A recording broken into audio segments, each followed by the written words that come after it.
Imagina despertar un día y descubrir que ya no existes. Tu nombre ha sido borrado de todos los registros, tu identidad eliminada, tus documentos invalidados. Para el mundo oficial, nunca naciste.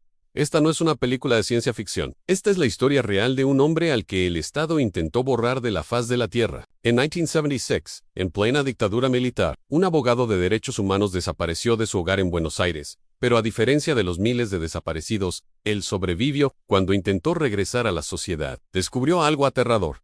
Alguien había borrado sistemáticamente cada prueba de su existencia. Su partida de nacimiento, destruida, sus registros universitarios, inexistentes, sus cuentas bancarias, cerradas como si nunca hubieran existido. Durante años, este hombre luchó contra un sistema que lo había convertido en un fantasma. Cada puerta que tocaba se cerraba, cada institución negaba conocerlo. Era un ciudadano invisible en su propio país, atrapado en un limbo kafkiano, donde la burocracia se había convertido en su cárcel. ¿Cómo pruebas quién eres cuando el Estado ha decidido que no eres nadie? Lo que descubrió en su búsqueda por recuperar su identidad revelaría una conspiración que iba mucho más allá de su caso personal. Un programa sistemático de borrado de personas. Una operación diseñada para hacer que ciertos individuos simplemente dejaran de existir. No solo físicamente, sino también de la memoria colectiva y los archivos oficiales. Esta es la historia de Juan Carlos Scarpati, el hombre que el Estado argentino quiso borrar. Una historia de supervivencia, resistencia y la lucha por el derecho más básico de todos, el derecho a existir. Prepárate para conocer uno de los capítulos más oscuros y menos conocidos de la historia reciente de América Latina. Bienvenidos a un nuevo episodio donde exploramos las historias más impactantes y perturbadoras de nuestra historia reciente. Antes de comenzar, si este contenido te parece valioso, por favor suscríbete al canal, activa la campanita de notificaciones y déjanos un like. Nos ayuda enormemente a continuar trayéndote estas historias que necesitan ser contadas. Y ahora quiero hacerte una pregunta. ¿Desde qué ciudad o país nos estás viendo? Déjanos un comentario abajo. Me encanta saber que esta comunidad se extiende por todo el mundo hispanohablante, desde Madrid hasta México, desde Buenos Aires hasta Bogotá. Cada comentario nos muestra que estas historias trascienden fronteras y nos recuerdan que la memoria histórica es un patrimonio de todos. La historia que vas a escuchar hoy es particularmente relevante, en estos tiempos donde la identidad digital y los registros electrónicos definen quiénes somos. Pero imagina un momento en la historia donde borrar a alguien requería un esfuerzo coordinado, sistemático y deliberado, donde funcionarios públicos, archivistas y burócratas participaban activamente en hacer desaparecer no solo a personas, sino a su existencia misma en el papel. Lo que hace esta historia aún más escalofriante es que ocurrió en un contexto donde miles de personas estaban desapareciendo físicamente. Pero Juan Carlos Scarpati sobrevivió a eso, solo para descubrir que enfrentaba una desaparición de otro tipo, una desaparición burocrática, legal, administrativa, un borrado tan completo que recuperar su identidad se convertiría en una odisea que duraría décadas. Así que acomódate, porque esta historia te hará cuestionar la fragilidad de nuestra propia existencia en un mundo donde somos, en esencia, lo que los documentos dicen que somos. Juan Carlos Scarpati nació en Buenos Aires en 1941, en el seno de una familia de clase media. Desde joven mostró una inclinación natural hacia la justicia social. Estudió Derecho en la Universidad de Buenos Aires, graduándose con honores en 1965, pero, a diferencia de muchos de sus compañeros que buscaron carreras lucrativas en bufetes corporativos, Scarpati eligió un camino diferente. Se especializó en Derecho Laboral y comenzó a defender a trabajadores en conflictos con empresas poderosas. En la Argentina de los años 60 y 70, esto no era solo una elección profesional, era una declaración política. El país vivía tiempos turbulentos, con golpes de Estado, gobiernos militares y una creciente represión contra cualquier forma de disidencia. Scarpati no se limitaba a representar casos en los tribunales. Escribía artículos en periódicos denunciando abusos laborales, daba charlas en sindicatos, organizaba talleres de educación legal para trabajadores. Su nombre comenzó a aparecer en demasiadas causas incómodas para el poder establecido. Defendió a obreros que reclamaban mejores condiciones de trabajo en fábricas con conexiones militares. Representó a familias desalojadas por proyectos de desarrollo urbano, respaldados por el gobierno. En 1973, con el breve retorno de la democracia, Scarpati intensificó su activismo. Comenzó a trabajar con organizaciones de derechos humanos, documentando casos de tortura y desapariciones que ya ocurrían esporádicamente. Creía firmemente que la ley podía ser un instrumento de cambio social, que el sistema judicial podía proteger a los más vulnerables. Pero en marzo de 1976, todo cambió. Un nuevo golpe militar derrocó al gobierno constitucional e instaló una dictadura que sería recordada como una de las más brutales de la historia argentina. La Junta Militar inició lo que llamaron el proceso de reorganización nacional, un eufemismo para lo que en realidad era un programa sistemático de terrorismo de Estado. Para junio de 1976, Scarpati tenía una carpeta en las oficinas de inteligencia militar. Su nombre aparecía en lista. Era considerado un elemento subversivo debido a su trabajo con sindicatos y organizaciones de derechos humanos. Colegas suyos comenzaron a desaparecer. Algunos fueron encontrados muertos, otros nunca fueron vistos de nuevo. Amigos le advirtieron que saliera del país. Su esposa, María Elena, le rogaba que pensara en sus 2 hijos pequeños. Pero Scarpati creía que como abogado, como ciudadano respetuoso de la ley, estaría protegido. No había cometido ningún crimen. Todo su trabajo había sido legal, dentro del marco constitucional. Esta fe en el sistema legal sería su mayor error. La noche del 15 de septiembre de 1976, 4 hombres sin identificación irrumpieron en su casa. No mostraron orden de arresto. No dijeron a qué organización pertenecían. Simplemente se llevaron a Scarpati mientras su esposa e hijos miraban aterrorizados. Le pusieron una capucha sobre la cabeza, lo metieron en un automóvil sin placas y desapareció en la noche de Buenos Aires. María Elena comenzó inmediatamente la búsqueda. Fue a comisarías, a juzgados, a cuarteles militares. Nadie sabía nada. A nadie había arrestado a Juan Carlos Scarpati. No había ningún registro de su detención. Oficialmente, nunca había sido capturado. Presentó un recurso de habeas corpus que fue rechazado por falta de pruebas de que su esposo estuviera detenido. Durante meses, María Elena y las familias de otros desaparecidos buscaron desesperadamente. Se unió a las madres y abuelas de Plaza de Mayo, que se reunían todos los jueves para reclamar por sus seres queridos. Pero de Juan Carlos no había noticias, solo silencio. Un silencio que se extendería por casi 3 años, durante los cuales María Elena no sabría si su esposo estaba vivo o muerto. En abril de 1979, 3 años después de su desaparición, Juan Carlos Scarpati apareció, no en su casa, no en un hospital, sino caminando desorientado por las calles de un barrio periférico de Buenos Aires que no reconocía. Estaba demacrado, con el cabello y la barba largos y enmarañados, vestido con ropa que no era suya. Parecía tener 20 años más de los que realmente tenía. Un transeúnte llamó a la policía al ver a este hombre que parecía perdido y en estado de shock. Cuando los oficiales llegaron y le preguntaron su nombre, Scarpati lo dijo claramente: Juan Carlos Scarpati. Dio su dirección, su número de documento, los nombres de su esposa e hijos. Pero cuando verificaron la información, no encontraron ningún registro de que esa persona existiera. Lo llevaron a un hospital psiquiátrico, asumiendo que era un vagabundo con delirios. Scarpati insistía en que era abogado, que tenía familia, que había sido secuestrado. Los médicos anotaron en su expediente delirios de grandeza, posible esquizofrenia, identidad confusa. Lo medicaron con sedantes y lo mantuvieron en observación. Fue una enfermera quien finalmente creyó su historia. Algo en la forma precisa en que Scarpati recordaba detalles, direcciones, fechas, le hizo pensar que tal vez no estaba loco. Contra las órdenes de sus superiores, contactó a la dirección que Scarpati había dado como su hogar. Cuando María Elena recibió la llamada, no podía creerlo. Su esposo, al que había buscado durante 3 años, estaba vivo. El reencuentro fue desgarrador. María Elena apenas reconoció al hombre que estaba frente a ella. Scarpati había perdido más de 20 kilos. Tenía cicatrices en todo el cuerpo, evidencia de tortura sistemática. Pero lo más perturbador era su mirada. Había algo roto en sus ojos, una ausencia que hablaba de horrores inimaginables. Durante las primeras semanas, Scarpati apenas hablaba. Sufría pesadillas violentas. El sonido de sirenas lo hacía entrar en pánico. Poco a poco, con el apoyo de María Elena y el cuidado de un psicólogo amigo de la familia, comenzó a recuperarse mentalmente. Pero cuando intentó reconstruir su vida, descubrió que eso sería imposible. Su documento de identidad había sido dado de baja. Cuando fue al registro civil a solicitar un duplicado, le dijeron que no existía ningún registro de Juan Carlos Scarpati, nacido en 1941, en Buenos Aires. En su partida de nacimiento no estaba en los archivos. Pensó que tal vez era un error administrativo. Fue al hospital donde había nacido. Los registros de ese año habían sido extraviados. Intentó obtener copias de sus diplomas universitarios. La Universidad de Buenos Aires no tenía registro de que hubiera estudiado allí. Sus calificaciones, tesis, todo había desaparecido. Fue al colegio de abogados. Su matrícula había sido cancelada años atrás por inactividad. No había registro de los casos que había litigado, los escritos que había presentado. Sus cuentas bancarias habían sido cerradas. El apartamento donde vivía con su familia había sido vendido, legalmente, porque el propietario original había abandonado el país. Incluso su certificado de matrimonio con María Elena había desaparecido de los registros. Legalmente, nunca se había casado. Sus hijos Según los documentos oficiales, eran hijos de madre soltera. Era como si alguien hubiera pasado meticulosamente por cada archivo, cada registro, cada documento donde aparecía su nombre, y lo hubiera borrado.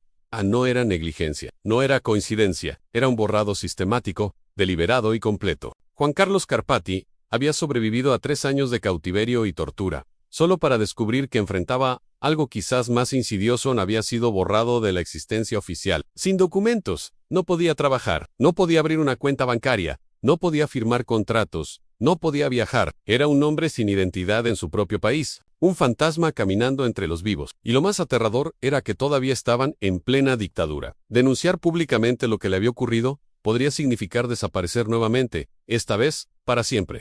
Los años que siguieron fueron una lección de supervivencia en los márgenes de la sociedad. María Elena, quien legalmente seguía casada con un hombre que ya no existía, se convirtió en el sostén de la familia. Consiguió trabajo como secretaria, usando su apellido de soltera, para evitar preguntas incómodas sobre su esposo desaparecido. Scarpati no podía trabajar formalmente, pero su conocimiento legal seguía siendo valioso. Comenzó a ofrecer asesoría legal de manera clandestina, principalmente a otras víctimas de la dictadura que no podían o no querían acudir al sistema judicial oficial. Trabajaba por comida, por refugio, por pequeñas sumas de dinero en efectivo, que no requerían documentación. Se convirtió en experto en vivir sin dejar rastro. No podía firmar contratos de alquiler, así que vivían en propiedades de amigos o en lugares donde los dueños hacían la vista gorda a cambio de efectivo. No podía tener tarjetas de crédito o cuentas bancarias, así que todo era en efectivo. No podía viajar, ni siquiera dentro del país, porque no tenía documentos de identidad. Sus hijos crecían con un padre fantasma. En la escuela, cuando preguntaban por su papá, habían aprendido a decir que trabajaba en el exterior. Era más fácil que explicar la verdad imposible en que su padre estaba allí, pero oficialmente no existía. Esta situación creó heridas psicológicas profundas en la familia que tardarían décadas en sanar. Pero Scarpati no se rendía. Cada día documentaba meticulosamente su caso. Escribía todo a mano en cuadernos que escondía en diferentes lugares. Recolectaba testimonios de personas que podían confirmar su identidad, compañeros de universidad, colegas abogados, clientes de antes del golpe. Conseguía fotos, cartas, cualquier evidencia física de que Juan Carlos Scarpati había existido. Sabía que algún día la dictadura terminaría. Las dictaduras siempre terminan, y cuando llegara ese momento, necesitaría evidencia sólida para reclamar su identidad. No podía simplemente aparecer y decir soy yo. Tendría que probarlo ante un sistema legal que, irónicamente, lo había borrado usando esas mismas leyes. En 1982, la derrota argentina en la Guerra de las Malvinas aceleró el colapso de la dictadura. El régimen militar, desacreditado y económicamente quebrado, comenzó a negociar una transición hacia la democracia. Para fines de 1983, Argentina tendría elecciones libres por primera vez en casi 8 años. Scarpati vio su oportunidad, pero también vio el peligro en los últimos meses de la dictadura. Los militares estaban destruyendo evidencia sistemáticamente, documentos sobre centros de detención, listas de detenidos, archivos de inteligencia, todo estaba siendo quemado o triturado. Si había algún registro oficial de su borrado, probablemente sería destruido también. Hizo algo audaz y desesperado. Infiltró, con la ayuda de un empleado del registro civil que simpatizaba con su causa, una oficina gubernamental de noche. Buscaba cualquier archivo que pudiera tener información sobre su caso. Lo que encontró lo dejó helado. Una carpeta con su nombre que contenía órdenes específicas para su desaparición administrativa, firmadas por funcionarios que todavía ocupaban cargos públicos. Fotografió cada página con una cámara prestada. Sabía que ese material era explosivo, potencialmente peligroso de poseer, pero era también la prueba que necesitaba. Hizo múltiples copias y las distribuyó entre personas de confianza en diferentes ciudades. Si algo le pasaba, esa evidencia sobreviviría. El 10 de diciembre de 1983, Raúl Alfonsín asumió la presidencia de Argentina. Una de sus primeras acciones fue crear la CONADEP, la Comisión Nacional sobre la Desaparición de Personas, para investigar los crímenes de la dictadura. Scarpati supo que había llegado su momento. Pero recuperar una identidad borrada por el Estado sería tan kafkiano como su borrado inicial. El nuevo gobierno democrático heredó la misma burocracia que había servido a la dictadura. Muchos de los funcionarios que habían participado en su borrado seguían en sus puestos. ¿Cómo podía confiar en el sistema para deshacer lo que el sistema mismo había hecho? En enero de 1984, Juan Carlos Scarpati presentó oficialmente su caso ante la CONADEP. Su testimonio, respaldado por las fotografías de los documentos que había obtenido y los testimonios de decenas de personas que confirmaban su identidad, causó conmoción entre los investigadores. Habían documentado miles de casos de desaparición física, pero este era algo diferente, una desaparición burocrática. El caso de Scarpati abrió una línea de investigación completamente nueva. La CONADEP comenzó a buscar otros casos similares. Encontraron al menos otros 37 casos documentados de personas que habían sido borradas administrativamente. Y probablemente había más que nunca se descubrirían, porque las víctimas habían muerto, emigrado, o simplemente se habían resignado a vivir con identidades falsas. La investigación reveló que el programa de borrado de identidad había sido diseñado en 1977 por un grupo especial dentro del Ministerio del Interior, con apoyo de asesores legales militares. El objetivo era crear una categoría de castigo que fuera permanente, pero invisible. A diferencia de las ejecuciones y desapariciones que generaban protestas internacionales, el borrado administrativo era silencioso, negable, difícil de probar. Con el respaldo de la CONADEP, Scarpati inició un proceso legal para recuperar su identidad. Pero aquí comenzó una nueva pesadilla burocrática. Legalmente, para que se le emitiera un nuevo documento de identidad, primero tenía que probar que era quien decía ser. Pero todas las pruebas tradicionales de identidad habían sido destruidas. Los tribunales crearon un precedente especial para su caso. Aceptaron testimonios de múltiples personas que lo conocían desde antes de su desaparición. Aceptaron las fotografías que había conservado. Aceptaron incluso su testimonio sobre su propia tortura como evidencia de que había estado detenido ilegalmente. Lentamente, pieza por pieza, Scarpati reconstruyó legalmente su existencia. En julio de 1985, casi 9 años después de su secuestro y 6 años después de su reaparición, Juan Carlos Scarpati recibió un nuevo documento de identidad. Lloró cuando lo tuvo en sus manos. Era un simple pedazo de plástico con su foto y nombre, pero representaba algo mucho más grande, y la confirmación oficial de que existía, de que era una persona con derechos. Pero el documento era solo el primer paso. Tuvo que iniciar procesos legales separados para recuperar su título universitario, su matrícula de abogado, su certificado de matrimonio, la propiedad de su antiguo apartamento. Cada uno era un caso legal independiente que requería pruebas, testimonios, audiencias. El proceso completo tomaría casi una década. Scarpati se convirtió en una voz importante en la lucha por los derechos humanos en la Argentina postdictadura. Testificó en los juicios a las juntas, los históricos procesos, donde se juzgó a los líderes militares. Su caso fue particularmente importante porque demostraba que la represión no había sido solo violencia física, sino también una violencia burocrática sistemática. Escribió un libro, El hombre que no era, publicado en 1989, donde documentaba su experiencia. El libro se convirtió en un texto fundamental para entender las dimensiones menos conocidas de la dictadura. Universidades lo invitaban a dar charlas. Organizaciones de derechos humanos internacionales citaban su caso como ejemplo de formas innovadoras de represión estatal. Para los años 90, había recuperado casi completamente su identidad legal. Volvió a ejercer como abogado, ahora especializándose en defender a víctimas de violaciones de derechos humanos. Representó a otras personas que habían sido borradas administrativamente, ayudándolas a navegar el laberinto burocrático que él conocía también. Pero las heridas nunca sanaron completamente. Los años viviendo como fantasma lo habían cambiado. Sufría de ansiedad severa relacionada con trámites burocráticos. El simple acto de mostrar su documento de identidad le producía sudoración y palpitaciones, recordándole los años que no tuvo uno. Su familia había sido marcada por la experiencia de formas que tardarían generaciones en sanar. Juan Carlos Scarpati murió en 2018, a los 77 años. Hasta sus últimos días, guardaba múltiples copias de su documento de identidad en diferentes lugares de su casa. Un hábito que nunca pudo superar. El miedo a ser borrado nuevamente nunca lo abandonó completamente. La historia de Juan Carlos Scarpati nos recuerda algo fundamental sobre la naturaleza de la identidad en el mundo moderno. Somos,